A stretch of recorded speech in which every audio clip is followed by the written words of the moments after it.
ఈ సమయం మందు మూడో మాట వివరించుట కొరకు మన మధ్య చేకూరి ప్రసాద్ అన్నయ్య మన మధ్య ఉన్నారు. వారు ఈ సమయమందు యేసుక్రీస్తు ప్రభు సిలువలో పలికిన మూడవ మాటను వివరించుట కొరకు వారిని ప్రేమతో అన్నయ్యను ఆహ్వానిస్తున్నాం. అందరూ చప్పట్లు కొడదా. వారు మూడో మాటను వివరించవలసిందిగా వారికి సమయాన్ని అప్పగిస్తున్నాం. అందరికీ మరణాత.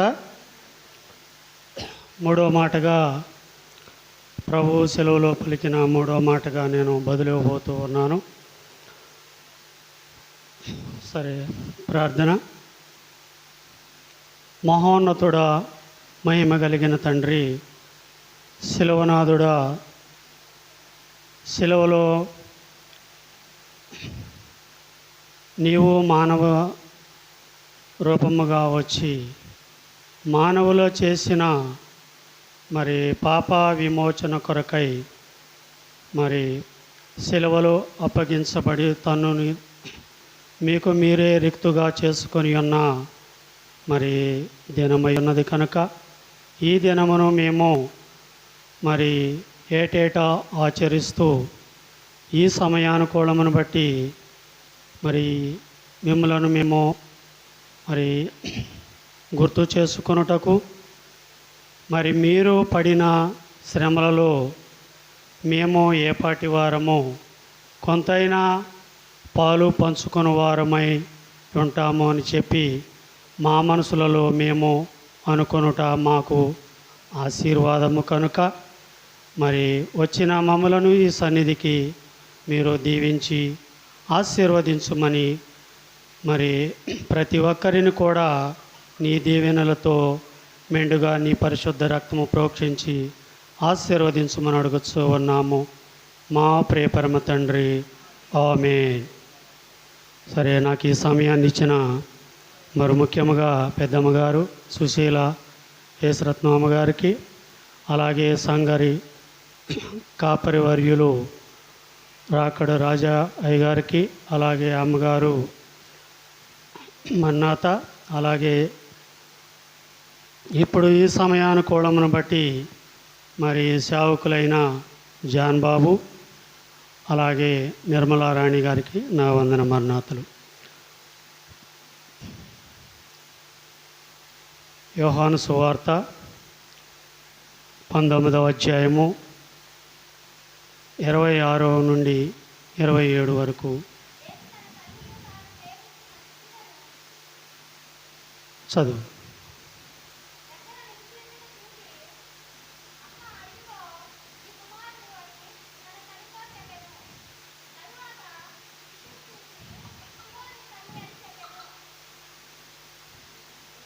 చదువు. ఆమేన్. దేవుడు ఈ వాక్యమును దీవించునుగాక. సరే, ప్రభువారు మరి 7 మాటలలో మరి మొదటి మాటగా క్షమించు అనే మాట, తర్వాత రెండవ మాట పరదైసు అని, మూడవ మారు తల్లిని గుర్తు చేసుకుంటూ ఉన్నారు. తల్లిని ఎందుకు గుర్తు చేసుకున్నారు అంటే సిలువలో చివరిగా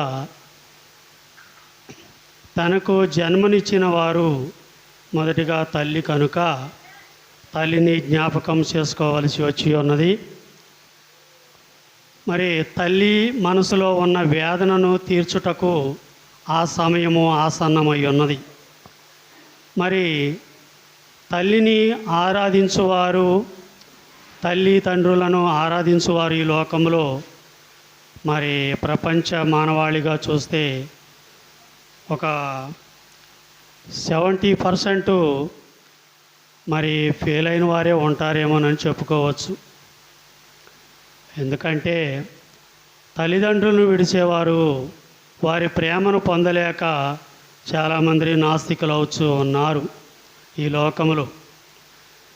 కానీ ప్రభువారు తల్లిని విడిచిపెట్ట మరి పుట్టినది మొదలుకొని మరి తాను సెలవుకి అప్పగించబడే సమయం వరకును కూడా మరి తల్లిని ప్రతిరోజు ప్రేమిస్తున్నారా అని అడిగితే హృదయానుసారముగాను ప్రేమానుసారముగాను ప్రేమిస్తున్నారు అని మనం చెప్పుకోవచ్చు. ఎలాగూ అంటే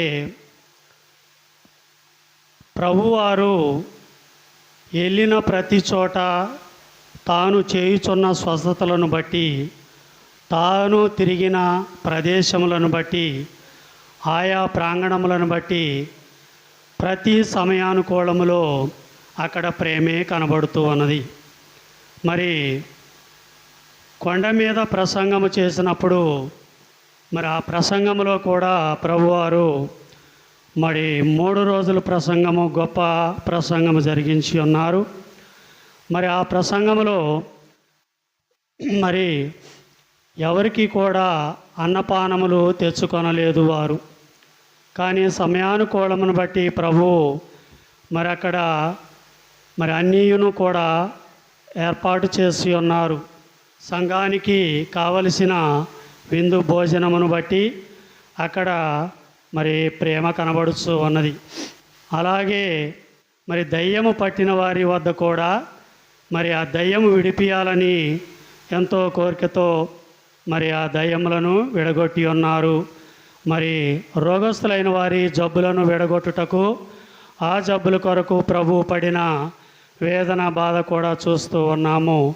చనిపోయిన వారిని తిరిగి మరి లేపిన విధానమును బట్టి కూడా చూస్తూ ఉన్నాము. వీటన్నిటిని బట్టి కూడా ఇక్కడ మనకి ప్రేమ అనేది కనబడుతూ ఉన్నది. అది సంఘము పట్ల ప్రేమ. ఈ ప్రేమ ఎందుకు మరి మన పట్ల ప్రభు ఇచ్చి ఉన్నారు అంటే, మరి మొదట ఏదోను తోటలో కుటుంబము పట్ల మరి ముందు కుటుంబ వ్యవస్థను అక్కడ యెహోవా దేవుడు ఏదోను తోటలో మరి కుటుంబమును వ్యవస్థపరిచినట్లుగా మరి ఆదాము అవ్వల ద్వారా మనకు కనబడుతూ ఉన్నది. మరి మొదటిగా మరి అబ్రహాము పట్ల చూసినట్లయితే మరి అబ్రహాము చింతించనేలా మరి ఆకాశము నక్షత్రములు ఎలాగూ ఉన్నవో అలాగున నీ సంతానమును ఉండును అని కాడ మరి అబ్రహాముతో మాట్లాడినట్లు మనము చూస్తూ ఉన్నాము. కాబట్టి వీటన్నిటిని బట్టి మనము ఒక్కసారి మరి ఆలోచించుకొని మరి ప్రభువు ప్రేమ మనకు ఎంత ధన్యమై ఉన్నదో అని మనము చూసుకొనవచ్చు. నిర్గమాకాండము 20వ అధ్యాయము 12వ వచనము. నీ దేవుడైన యెహోవా నీకు అనుగ్రహించు దేశంలో నీవు దీర్ఘాయుష్మంతుడగునట్లు నీ తల్లిని నీ తండ్రిని సన్మానించుము. ఆమేన్. మరి ఇక్కడ పాత నిబంధన గ్రంథము నిర్గమాకాండములో ప్రభు యెహోవా మాట్లాడుతూ ఉన్నాడు. మోషే గారు సీనాయి కొండ మీదికి వెళ్ళినప్పుడు 10 ఆజ్ఞల కొరకు మరి 40 దినములు ఉపవాసం ఉన్నట్లుగా మనం చూస్తున్నాం బైబిల్ గ్రంథములో. మరి ఈ యొక్క 10 ఆజ్ఞలలో మరి ఇక్కడ మనకు కనపడేది ఏంటి అంటే, మరి ఆ 10 ఆజ్ఞల్లో భాగముగా నీ తల్లిని నీ తండ్రిని సన్మానించుము, నీవు దీర్ఘాయుష్మంతుడు అగుతావు అని ఉన్నది. ఇవన్నీ కూడా లేఖనమును ప్రవచించిన మట్లుకే మనము బైబిల్ గ్రంథములో ప్రతిదీ మనము ఈ లోకములో ఎలాగూ జీవిస్తూ ఉన్నామో మన నడవడిక ప్రతిదీ కూడా బైబిల్ గ్రంథమును బట్టి కూడా మనము వివరించుకొనవచ్చును. మరి ఇంకో వాక్యములోకి వెళ్దాము. ఎఫెసీ 6:1-3 వరకు. ఎఫెసీ 6:1-3.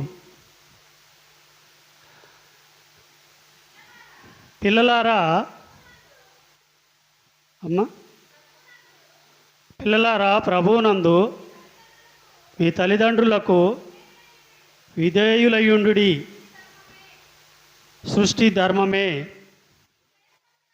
నీకు మేలు కలుగునట్లు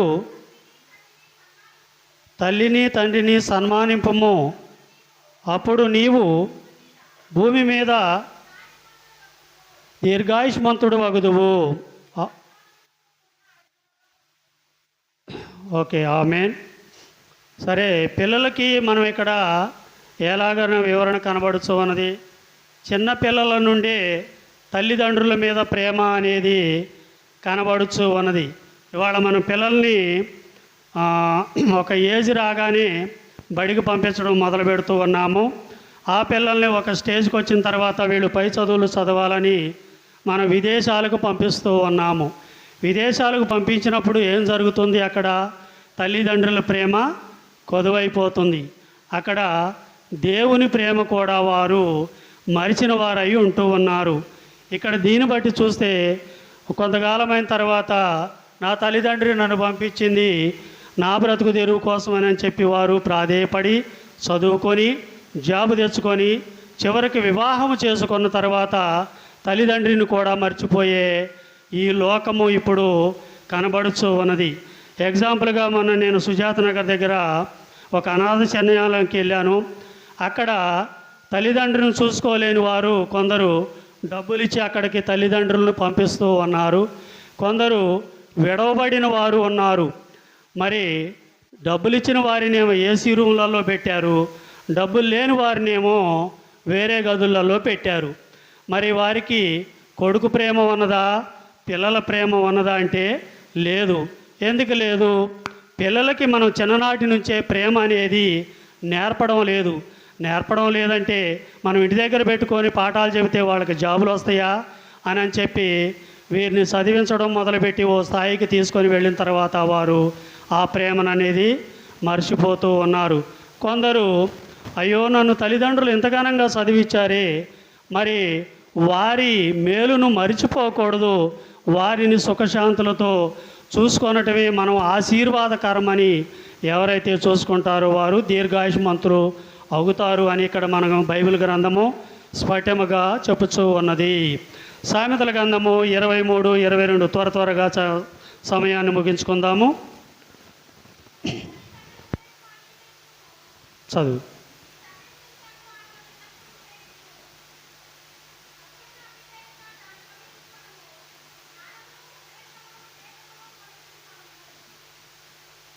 ఆమె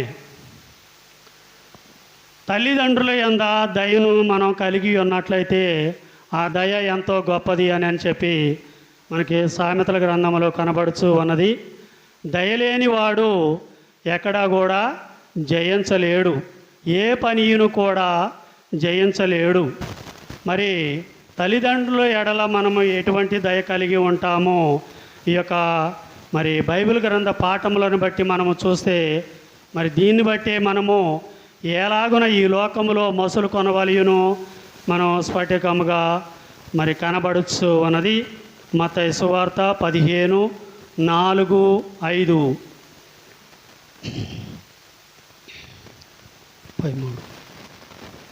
మత్తయి సువార్త 15:4-5 చదువు.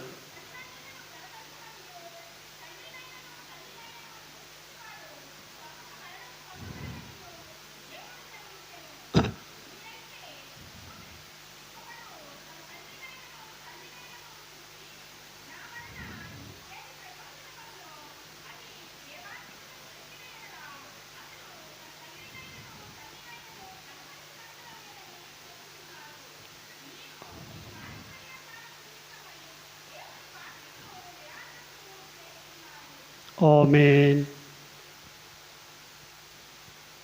తల్లి తండ్రిని ద్వేషించువారు మరి బైబిల్ గ్రంథంలో ఏం కనబడుతుంది?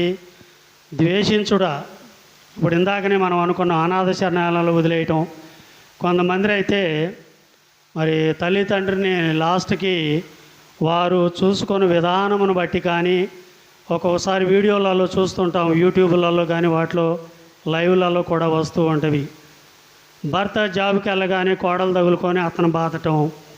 మరి రేపు తానున్న స్థితికి రేపు అత్త స్థానంలోకి కోడలు రాదంటే వస్తూ ఉన్నది. కానీ మరి ఆ యొక్క జ్ఞాపకం అనేది కూడా లేకుండా ఎలాగున తల్లిదండ్రులను అత్తమామలను అత్తమామైనా తల్లిదండ్రి వలె చూసుకోవాలి, తల్లిదండ్రినైనా మరి వారి యొక్క ప్రేమను పొందాలి అని పదే పదే మనం ఎలాగైతే కోరుకుంటామో మనం వారి పట్ల దీవెన పొందుతామో, తల్లిదండ్రిని మనము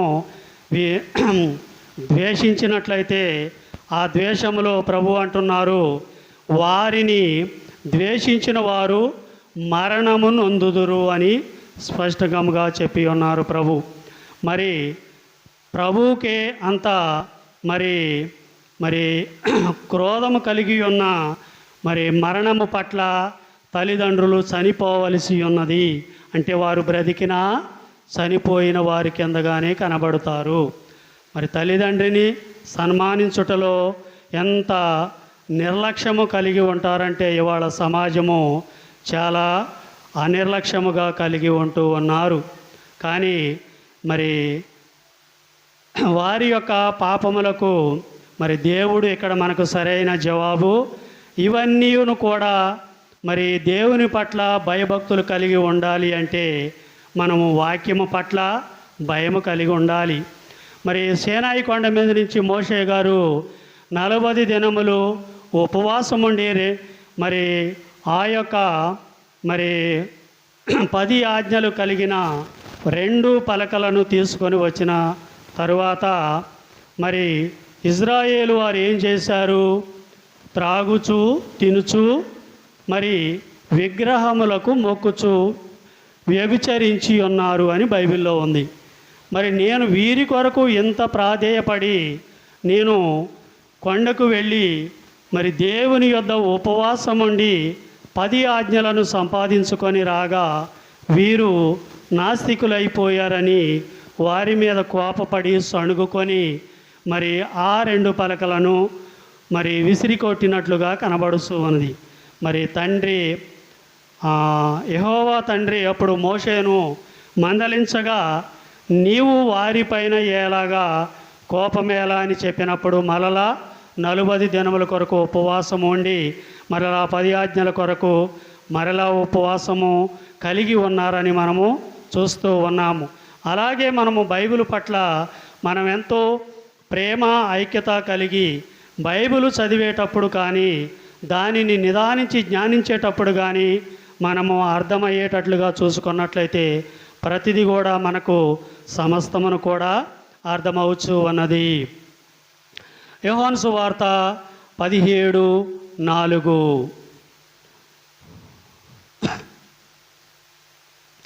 యోహాను సువార్త 17వ అధ్యాయము 4వ వచనము.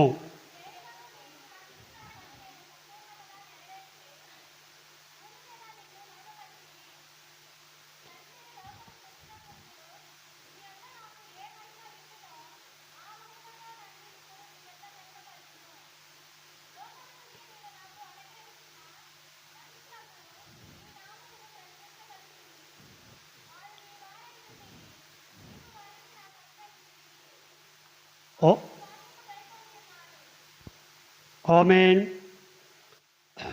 యోహాను సువార్త 17:4లో చూసినట్లయితే, నీవు స్థాపించక ముందే నేను ఇక్కడ నీ కొరకు అన్నిను కూడా ఏర్పాటు చేసి ఉన్నానని చెప్పి మరి వాక్యానుసారమును బట్టి కూడా మనము చూస్తూ ఉన్నాము. చివరిగా ఇంకొక పాఠము చదువుకుందాము. లూకా సువార్త 2వ అధ్యాయము 35వ వచనము. లూకా సువార్త 2:35.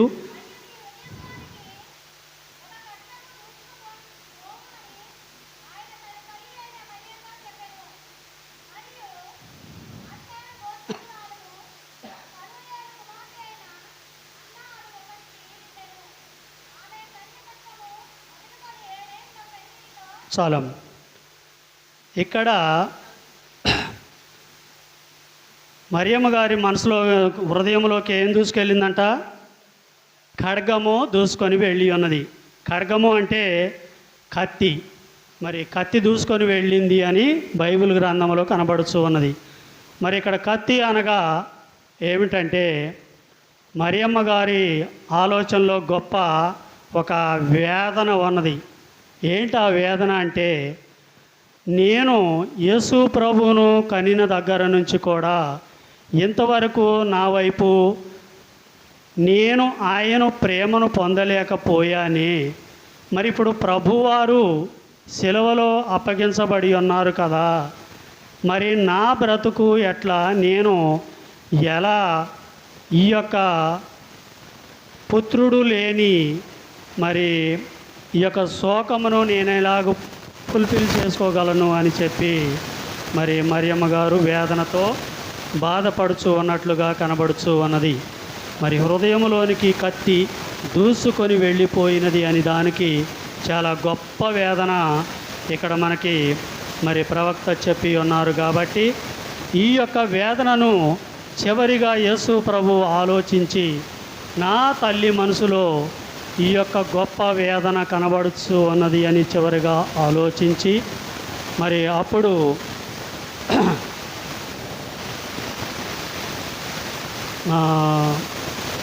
తన శిష్యుడైన మరి తన బాంధవ్యుడైన శిష్యుడితో మాట్లాడుతున్నట్లుగా మనకి ఇక్కడ మొదటి 19వ అధ్యాయంలో కనబడి ఉన్నది. సరే, అలాగే యోషియా 4:49, 14, 16. యోషియా గ్రంథము 49వ అధ్యాయము 14, 16.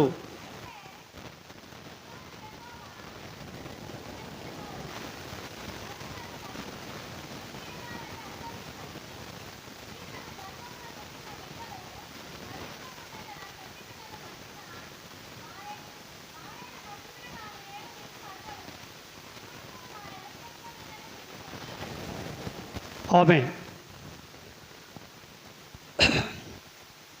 ఇక్కడ వాక్యంలో మనకేం కనబడుతూ ఉన్నది, మరి ప్రభువు విడిచిపెట్టి ఉన్నారా అని చెబితే, మరి తల్లి తన రొమ్ము మీద ఆనించుకొని తల్లి బిడ్డను మరుచునా, నేను కూడా నిన్ను కూడా అలాగుని ప్రేమిస్తున్నాను అని చెప్పి మరి యోషియా గ్రంథములో మరి ఆనాడే అప్పుడు యోషియా ప్రవక్త వ్రాసి ఉన్నారు. మరి ఇక్కడ యోహాను సువార్త 19:26, 27లో ప్రకారంగా చూసినట్లయితే మరోసారి, అమ్మా ఇదిగో నీ కుమారుడు. అక్కడ నీ కుమారుడు అని మరియమ్మ గారికి ఎవరిని పరిచయం చేస్తున్నారు? యోహానును పరిచయం చేస్తున్నారు. ఎందుకంటే యేసు ప్రభుకి మరి అంకిత భావం కలిగిన శిష్యుడు, మరి 12 మంది శిష్యులలో మరి గొప్ప శిష్యుడు ఎవరనగా యోహాను గారు. అందుకొరకే చివరిగా మరి యోహాను గారిని చూసి, ఇదిగో అమ్మా నీ కుమారుడు అని చెప్పినప్పుడు యోహాను తన తల్లిని హత్తుకొని ఇంటికి వెళ్ళినట్లుగా కనబడుచు ఉన్నది. దేవుడు ఈ వాక్యమును దీవించి ఆశీర్వదించునుగాక. ఆమేన్. శ్రమలోపకారం శ్రమలేహారం శ్రమలాత్మకు శృంగారం. శ్రమలోపకారం శ్రమలేహారం శ్రమలాత్మకు శృంగారం.